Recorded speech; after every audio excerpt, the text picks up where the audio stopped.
Hello, magandang araw na naman sa ating lahat mga bro, mga kabadis, Matiich, Luzon, Visayas, Mindanao. Mapagpalang araw sa ating lahat mga tiich. Ito ay tuloy pa rin ang remapping exploration ko dito sa area na ito kung saan itong makikita nyo na malaking bato na ang kabiyak niya yung nandun na bato. At dito ay naka-alignment ng 180 South kung saan itong pinaka-benchmark fulcrum point na nasa gitna ay yan naman ang ginamitan ko na directional alignment sa compass degree ng north, south, east, and west at yung coordinate ng 90 degrees na old punong kawayan at yung bato sa 90 degrees, yung coordinate niya na nandito sa 270 west, nandun yung square box na bato na animal sign marker na nakapoint sa spot at nandun din yung human head na tumutukoy sa harakin close dyan sa area na yan kung saan yung bato na coordination niya ay naka-triangulation at naka-square siya kaya ito ay naka 270 at yung coordinate niya sa 90 degrees yung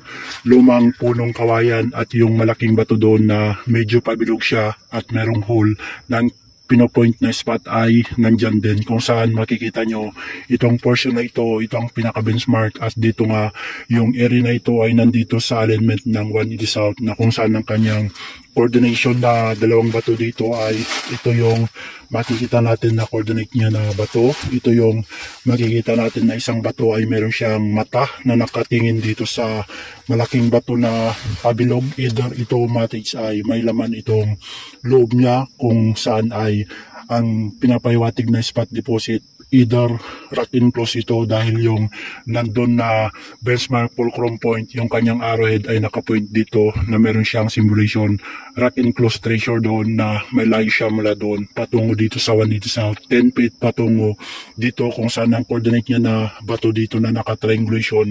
at ito ang makikita natin na formation ng bato na naka-triangulation din at meron siyang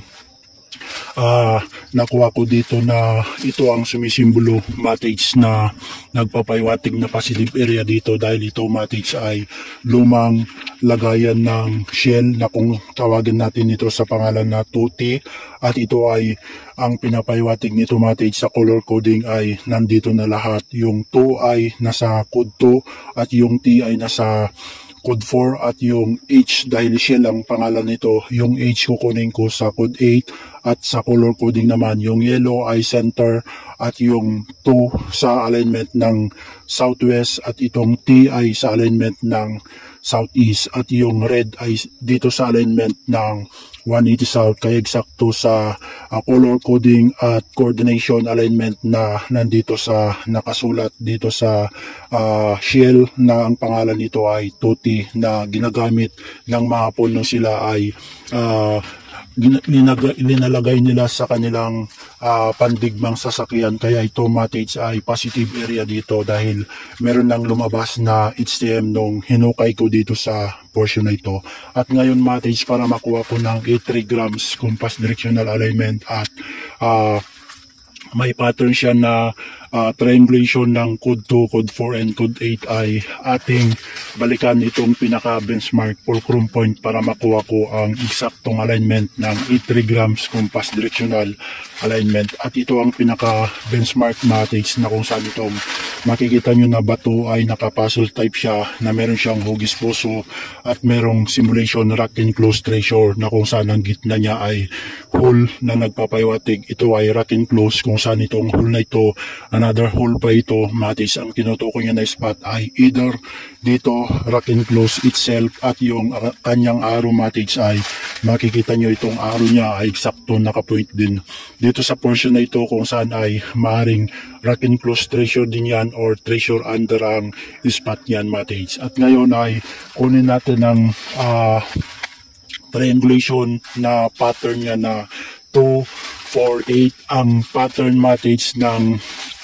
southwest code 2. Mula dito matrix kukunin natin ang code 2 southwest 10 feet patungo ng code 2 southwest meron tayong makikitang nakadinabato at dyan ay titignan natin kung saan ang spot niya. ito ang makikita natin na nandito sa alignment southwest code 2. Ito ay makikita natin na nakadin na bato at meron siyang C, at ang pinopoint niya matage ay dito ang kinaroroonan ng spot kung saan ito ay makikita natin square box siya na kung saan ay naka B-shape din. Ito ay sumisimbolo na kotse or open mouth, at dito na mismo ang door entrance niya kung saan ang kanyang katabi ay hugis puso na nagpapahiwatig wealth deposit at nakatid siya, kaya ang spot ay nandito. Para makuha natin ng triangulation matrix, kunin natin sa code 8, nandun ang code 8 northeast sa 45 degree, nandun ang spot ng northeast na may layo siya mula dito 20 feet patungo doon, at doon ay puntahan natin, at mula dito sa benchmark fulcrum point para makuha natin ang sukat mula dito matrix sa benchmark fulcrum point na center ay kukuha tayo mula dito patungo ng code 8 45 northeast. May layo siya mula dito 10 feet patungo doon, at doon ay titignan natin kung ano ang spot dito sa code 8 bago ako patungo sa code 4 matrix na makuha natin sa triangulation na pattern ng 2, 4, 8 triangulation. At ito ang naruroonan ng spot ng code 8 45 northeast na kung saan ito ay makikita natin itong bato na ito ay naka simulation nito ng hole at kotse din ang pinapahiwatig nito, plus na naka-slash siya, at ito ay passage down, at ito ay makikita natin kulay dilaw itong bato na ito na kung saan ang katabi niya matrix ay ito ang titignan natin kung saan ay hugis puso na kulay dilaw, at yan ay simulation din siya ng door entrance na kung saan ay dito na mismo ang spot niya matrix, kung saan itong coordinate niya dito ay meron tayong makikita ang isang dot at ichi, ibig sabihin one deposit here direct under na dito, kung saan ang coordinate niya mula doon sa 225 southwest, nandun ang southwest, at ito naman ay naka northeast 45 northeast, at i-triangulation na natin ngayon matrix mula dito. Kunin natin yung coordinate niya doon sa southeast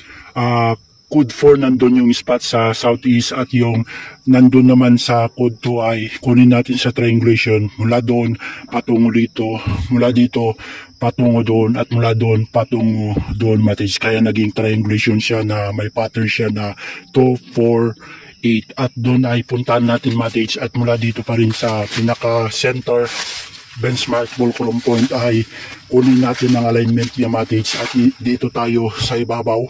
para makuha natin ng southeast code 4. Nandun ang malalaking bato kung saan ang spot ng southeast code 4 ay nandun matrix na may layo siya mula dito matrix ay 20 feet patungo doon, at doon ay puntahan natin matrix.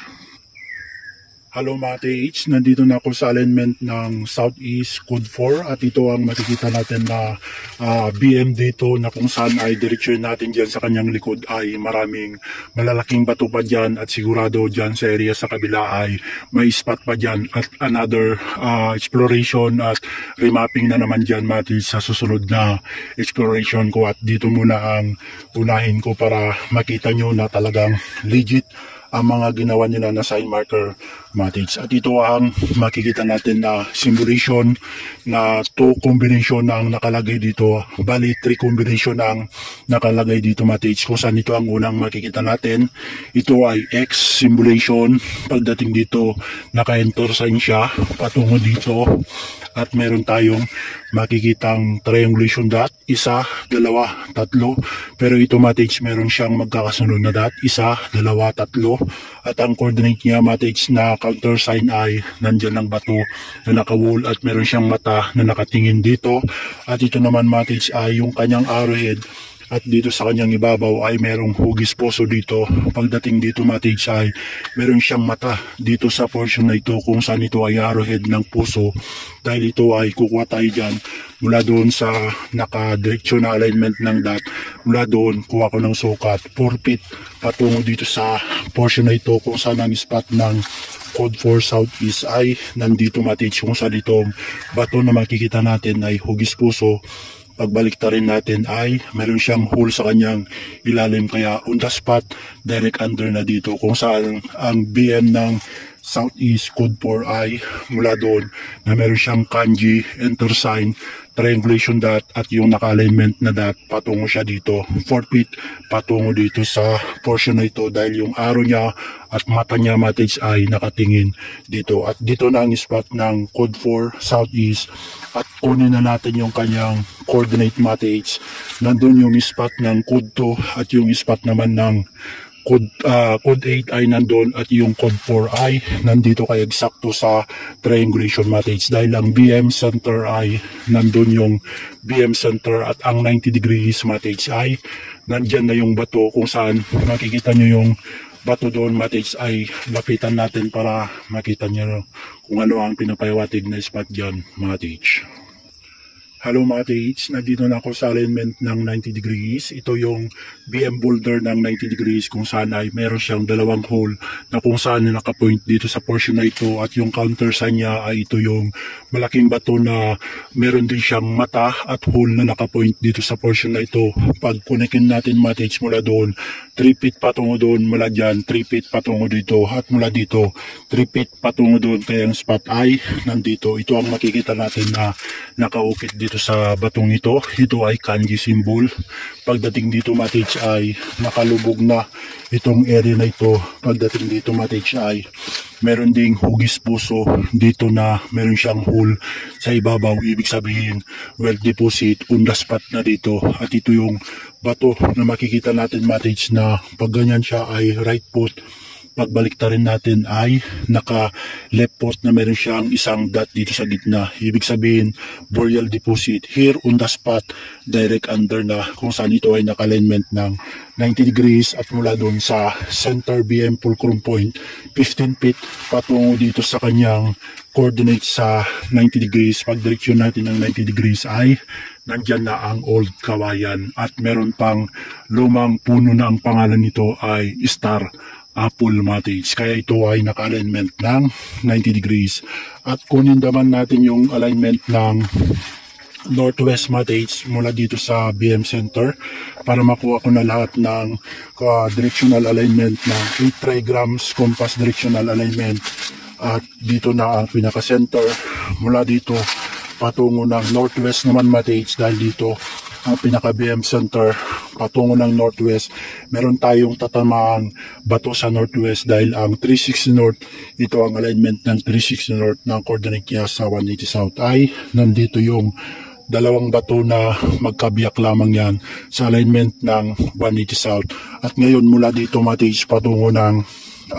northwest, may sukat naman siya 15 feet patungo doon at yan ay tignan natin matage kung ano ang pinapahiwatig dito na pinaroroonan ng spot deposit dito sa northwest. Ito ang makikita natin na mga bato dito matage at ang 270 west matage ay nandito na ang 270 west na kung saan yung bato na naka-square box at animal head na nakapoint doon sa spot ng isa na tinutukoy niya ay nandun. At ito naman ang alignment ng northwest na ito ang makikita natin ng BM dito sa northwest. Ito ay meron tayong makikitang hole. Ito ay sumisimbolo ng deposit. Ito yung coordinate niya. Meron siyang enter sign dito matage. Pagdating dito sa kanyang baba matage ay meron siyang mata. Kung saan ang mata matage ay ito, yung mata niya isa, dalawa, nakatingin dito sa portion na ito, yung counter sign niya ay ito ang makikita natin matage na naka-triangulation, isa, dalawa, tatlo at ito ay hugis puso na sumisimbolo ng wealth deposit dahil ito ay makikita nyo na naka-triangulation, isa, dalawa, tatlo at ito makikita nyo isa, dalawa, tatlo, apat. Pag cruisin natin matage at ang kinutukoy na spot deposit ay nandito mismo on the spot direct under na dito matage sa alignment ng northwest at ang pinaka-center ay nandun pa rin matage kung saan ay yan ang pinaka-base mark fulcrum point na tumutukoy sa directional alignment ng 8 trigrams compass directional alignment at pattern niya na 2, 4, 8 pattern ng triangulation na code 2, code 4, and code 8. At sa lahat ng mga TH, napakagandang sharing na naman yung na-share ko sa inyo mga TH dahil dito ay talagang positive dito na dito nga ay nagtampo ang mga punong digmaang ikalawa. More tiyaga lang sa ating lahat. Abalayam and King Sayoshai, guide and bless sa ating lahat. Matij Yada. More power to all Katij.